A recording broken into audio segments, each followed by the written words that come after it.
talented Maryland team. When you look at their team, you're crazily impressed by their numbers right off the bat offensively. Efficiency is at a high level, shooting the ball extremely well at all three levels, 2 points, over 40%, 42%, I think, from three, and like 75, 76 from the line. They got older, experienced guards with size and strength that have really been through the war, so they play the game with a lot of poise and just play with a lot of confidence. And defensively, Mark's doing a good job. They're changing defenses, a couple different presses, mixing in some zone, certainly man-to-man. And you can tell they've got a winning culture. Obviously, share a Big Ten title last year. They've got guys that are confident players and have been through the wars. So very impressed when you've watched them on film here thus far this season. Hey, Coach, it's David Hood. Hope everything's going all right with you. Yeah. And watching them the other night, Hakim, Hart, oh, my goodness. I guess the only word I could say was, wow, he's a handful, isn't he?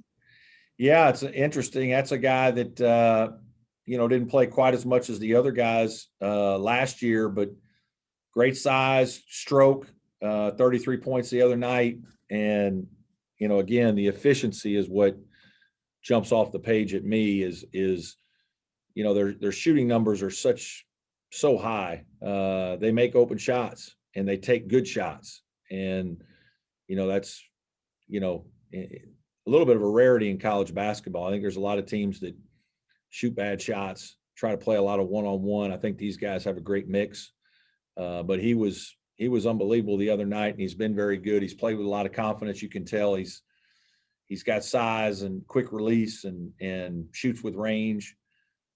Certainly another added dimension to an already talented backcourt. Hey, Coach, it's Trevor Gross from CUTigers.com. Is PJ through the concussion protocol? Do you expect him to play tomorrow? Yeah, he's fine. He's practiced the last, I think, 3 days. So he should be fine, ready to go. Coach, you mentioned Maryland's press. They have that 2-2-1 full court pressure. I know you have a bunch of experienced guards, ball handlers, but how much of a concern is that press for your offense? Well, it's just something you're going to have to deal with over the course of, most of the 40 minutes. They play it on almost every made basket and dead ball. So, and they mix in a 1-2-2, 1-2-1-1. They kind of match you. They do some different things out of it. It's a concern. We've certainly practiced against it. We want to be aggressive. If we have opportunities to score against it, we're going to do that. We're not just going to try to break it to pull it back out. But that's certainly a factor in the game. Is it go? This is David again. Is it going to be fun to see Maryland across the court again? I mean, former, ACC rivals, haven't played since, I guess, 2013, 2014. Just to kind of renew acquaintances with that really good program? Yeah, I think it's good. I think it's great for our fan base to be able to watch them play an ACC school. I've known Mark a long time, really good coach, and he was, I guess that year that you're talking about, he was the coach at Maryland. We had it might have been the double overtime or overtime game. We had a great game with him. I know with KJ and his guys that year we beat him in a heck of a game. I think it's neat to have those guys back in Clemson. They've got a really talented team, though, so we know we're going to have our hands full. Coach, hey, Brad, Marial, 7'2", really long arms. How much of a challenge is he in the paint? Yeah, especially defensively. I think he's a difference maker on the defensive end right now. More than the offense. Not that he can't score, but I think, certainly their primary scorers are around the perimeter, but defensively with size and length, that's a problem. And, he's playing about 15 minutes a game and gives them a different look.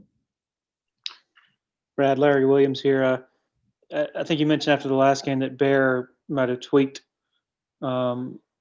his knee. Is he doing fine? Yeah, he's fine now. He's still, I guess he still has some scar tissue in there, and just, it's kind of like I said, there are certain days for whatever reason, it just doesn't feel as good. He had a cyst that he was dealing with for a while that He's had to get drained a couple times that I think is okay now. But I know there's scar tissue in there. And for whatever reason, the assistants came to me before the South Carolina State game and said, he's not moving as well today. And then he went out there and he just didn't feel very good playing. And so we sat him obviously after the first little run, but he's been fine the last couple of days. They worked on it. It's been better. And so, yeah, he should be fine. He should be ready to go tomorrow. Coach Matt Dowell from Watch Fox here in Columbia. I know we're going to hear from Clyde here in a minute, but we've been following him since he was in high school. And when you think of Clyde 4 or 5 years ago, what's been his biggest improvement on and maybe even off the court? As much as anything, I think his IQ is really at a high level. He really sees the game. Bright guy. So, great feel, good instincts, knows how to pass. Obviously can learn multiple positions. He could play 3 positions for us if we needed him to. Having the poise to be able to do that and bounce around a lot. He's obviously had some adversity in his career with the torn ACL and he had to wait his turn early in his career because we had really good players at the perimeter spots. And, but he's continued to learn. He's continued to work on his game. I think he's off to a good start this year.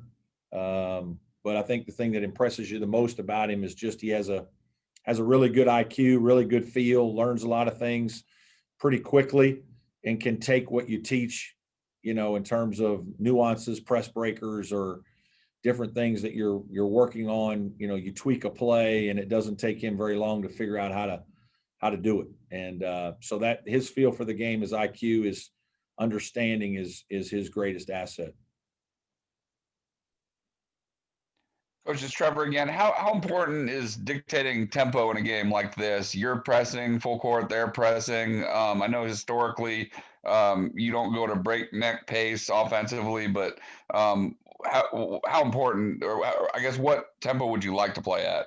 Yeah, I don't know. We'll see how the game goes, to be honest with you. I think, they slow you down with their press. They're 2-2-1. It's not a soft press. It's not something that they're just doing it to use clock. They're more aggressive, and they have size in their perimeter players. So they certainly are, aggressive, and they'll go for steals, and they'll kind of run and jump from you from behind and try to be aggressive when they can be at times. But it's not also, they're not trapping every possession. They're not trapping the first pass. And so it's not out of control. It's well done. And so that slows some of the possessions down with some of the game. We've been extending our defense, and I don't know how the game's going to be played exactly. We'll have to wait and see how it goes. I think hopefully our team is good enough this year that we can win games in the 50s like we did against Mississippi State. But if a game calls for us to score 80, then if we're playing well and shooting the ball well, then we can do that if we need to win a game that the pace is faster.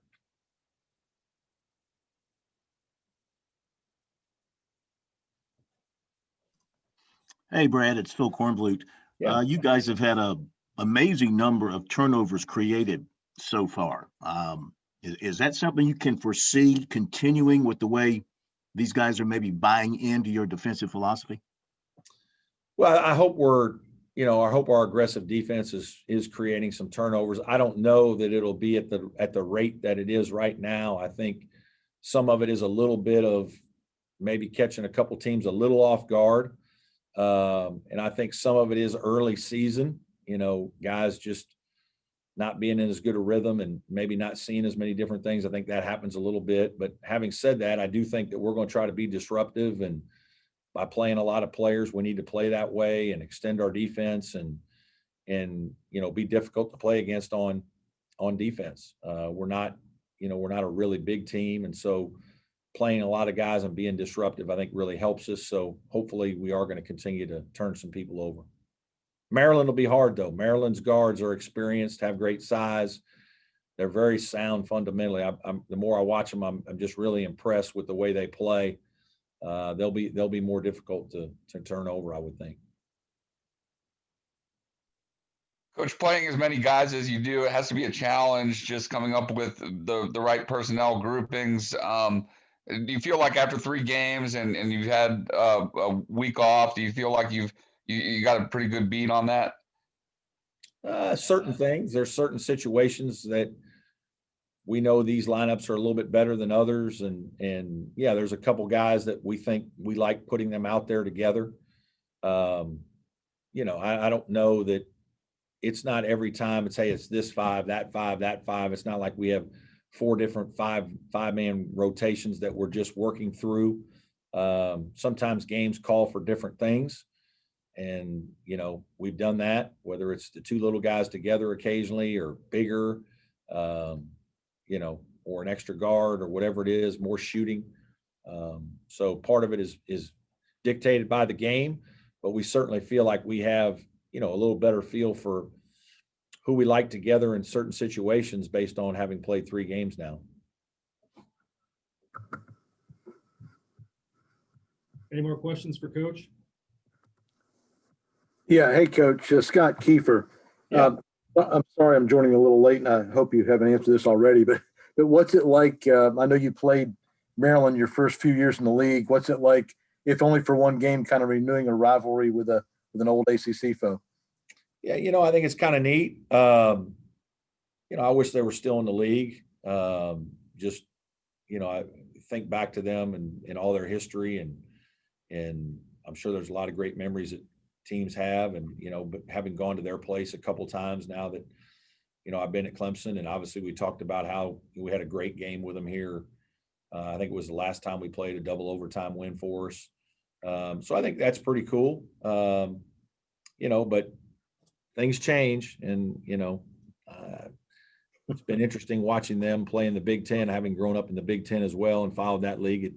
It doesn't seem like it fits, but I'm sure if you ask Mark, now that they've been in it several years, it feels a little more normal for them. But yeah, it's exciting to have them back down here in Littlejohn. When you look at them, what kind of a team are they? What are they hanging up? Very, very sound, very efficient, very impressed with their guard play. Big guards that can all dribble, pass, and shoot. They've got multiple guys that have 14, 15, 13 assists in 4 games. So they've got multiple guys that are averaging 3, 4 assists a game. They got a bunch of guys that handle it, high IQ, high skill, just really impressed with the way they do things. Mark's a really good coach. They're set up well, and you can tell they're a team that's won. Their guys are used to winning. They play with confidence. Experience. They've been through a lot of different things. We'll have to play really well to win tomorrow. Thank you, Coach. Yeah, thank you. Brad, Larry again. I assume everything's okay on the COVID front still? Yeah, so far we had a little scare, but everything was negative, so we're good. Every time somebody gets the sniffles now, everybody has to breathe heavy and worry for a couple days until they pass a couple COVID tests to make sure that they're okay. It's a little hard or challenging just because a lot of times those guys then get taken out of practice. But yeah, we're fine, ready to go, and we'll be full strength tomorrow. Can I just pick your brain a little bit on the coaching preparations that you have to make? Like an example would be like Nick Saban. He missed the Auburn game, and then last week he was missing 4 assistants at LSU. And I'm just curious how many backup plans you have to come up with, backup plans to the backup plans and all that? Yeah, I haven't gotten that. I think basketball is not quite as regimented, maybe is the word. They just do everything the same way in football all the time. Every Monday is this, every Tuesday is that. It's almost like sometimes it's like it's really, really good, obviously, but I think basketball coaches, we don't operate quite that way. And we certainly have, I've thought about things, and if I get, if I get sick or if an assistant or 2 gets sick, how do we deal with it? But, it's not anything that I've really sat down and discussed with our staff. This is definitely what we're doing, and we've got to make all these changes. There's some things like some guys are a little more defensive oriented on our staff. And so, that's a little bit of a change we've made this year. And a couple guys are a little more offensive oriented. And so if, something happens, we might have to make some adjustments that way. But I think football is just a little bit different. There's so many players, there's so many, meetings, and just the way they do things is so regimented that I think we're a little bit more flexible with smaller numbers, and our schedules are just different, and that part's really hard. Like we're off for a week, and then all of a sudden now we got 3 games in 7 days and 4 in 10. And, that's not ideal at all with who we're playing, because of the high quality of opponent and travel and not being able to rest and probably get as prepared as we would like. But in basketball, that's just, you sometimes just have to do it. In football, it's very rare that they don't have kind of their same week, so I think there are some differences. Any more questions for Coach? All good? Thank you, Coach. Yep. Thanks, everybody.